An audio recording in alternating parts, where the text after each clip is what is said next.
Hello' guys, মই অৰ্চনা আৰু অৰ্চনাৰ কিটচেনলৈ আপোনালোক সকলোকে স্বাগতম জনাইছোঁ।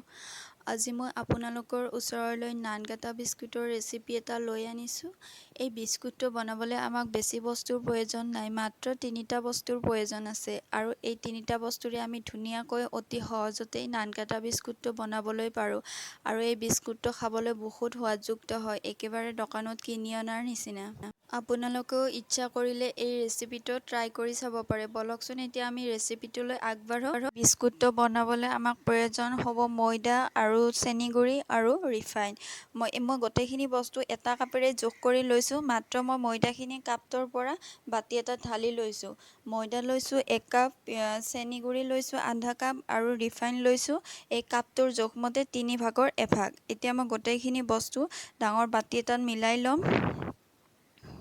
আপোনালোকক যদি আকৌ প্ৰয়োজন হয় তাত নতুনকৈ ৰিফাইন অকণমান এড কৰিব পাৰে, কিন্তু মই নতুনকৈ ৰিফাইন লোৱাৰ কোনো প্ৰয়োজন হোৱা নাই, কাৰণ মোৰ জোখটো ঠিকেই আছে।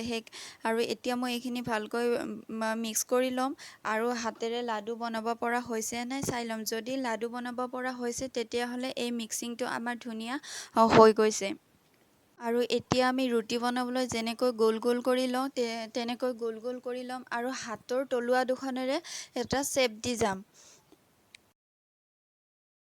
মাত্ৰ মন কৰিব যে লাডুকেইটা যদি সমান জোখত লোৱা হয় তেতিয়াহ'লে বিস্কুটখন দেখিবলৈ ধুনীয়া হয়, আৰু যদি লাডুবোৰ সৰু ডাঙৰ চাইজ কৰি লোৱা হয় তেতিয়া বিস্কুটকেইখন কোনোবাখন দেখিবলৈ ডাঙৰ হ'ব, কোনোবাখন সৰু হ'ব।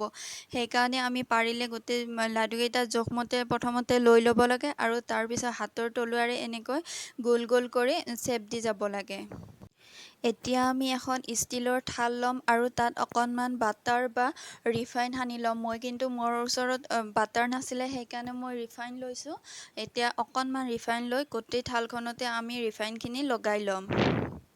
আৰু বিস্কুটটো দেখাত ধুনীয়া হ'বলৈ আপোনালোকে মাজত কিবা এটা এড কৰি দিব পাৰে, এইটো অপশ্যনেল হয়, নিদিলেও নাই। মোৰ ওচৰত চেৰি আছিলে সেইকাৰণে মই চেৰি অকণমান কাটি লৈছোঁ আৰু এনেকৈ লাডুকেইটাৰ মাজত দি গৈছোঁ। লাডুকেইটা কিন্তু মন কৰিব দেই, বেছি হেঁচি নিদিব, হেঁচি দিলে লাডুকেইটা ভাঙি যোৱাৰ সম্ভাৱনা থাকে।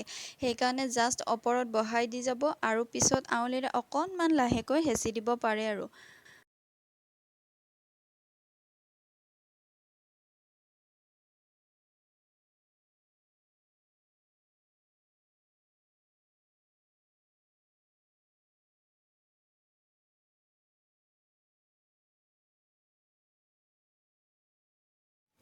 এতিয়া মই কেৰাহীটোৰ ওপৰত টিফিনৰ ঢাকনি এখন দি দিম। আপোনালোকে ইচ্ছা কৰিলে ইয়াত ষ্টেণ্ড এডালো ব্যৱহাৰ কৰিব পাৰে, কিন্তু মই টিফিনৰ ঢাকনিখন দিয়ে কমফৰ্টেবল অনুভৱ কৰিছোঁ আৰু সেইবাবে টিফিনৰ ঢাকনিখনেই ব্যৱহাৰ কৰিছোঁ। আৰু এতিয়া টিফিনৰ ঢাকনিখনৰ ওপৰত মই থালখন পাতি দিম, যিখন থালত মই বিস্কুট বনাবলৈ লাডুকেইটা দি থৈছিলোঁ। আৰু এতিয়া এই থালখন মই ভালকৈ ঢাকি দিম। যিকোনো বস্তুৱে ঢাকিবলৈ ব্যৱহাৰ কৰিব পাৰে। আৰু এনেকৈ ঢাকি 20 মিনিট সময় আমি গেছৰ ফ্লেমটো ল' কৰি ঢাকি থ'ব লাগিব। এয়া 20 মিনিট সময় পিছত আমাৰ বিস্কুট ৰেডি হৈ গ'ল, একেবাৰে দোকানৰ পৰা কিনি অনাৰ নিচিনা হৈছে। আপোনালোকে যদি মোৰ এই ৰেচিপিটো চাই ভাল পাইছে তেতিয়াহ'লে নিশ্চয়কৈ এবাৰ এই বিস্কুটৰ ৰেচিপিটো ঘৰত ট্ৰাই কৰি চাব আৰু মোক জনাবলৈ নাপাহৰিব কেনেকুৱা পালে এই বিস্কুটৰ ৰেচিপিটো।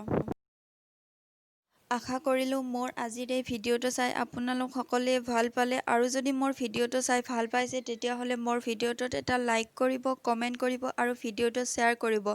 আৰু যদি মোৰ চেনেলটো এতিয়ালৈ ছাবস্ক্ৰাইব কৰা নাই তেতিয়াহ'লে মোৰ চেনেলটো ছাবস্ক্ৰাইব কৰি ল'ব আৰু ওচৰতে থকা বেল আইকনটো দবাই দিব, যাতে আহিবলগীয়া ন'টিফিকেশ্যনসমূহ আপোনালোক সকলোৱে পাই থাকে। তেন্তে আজিলৈ আহিলোঁ, ধন্যবাদ, আৰু আপোনালোকক অতি সোনকালে এটা নতুন ভিডিঅ'ৰ সৈতে লগ পাম।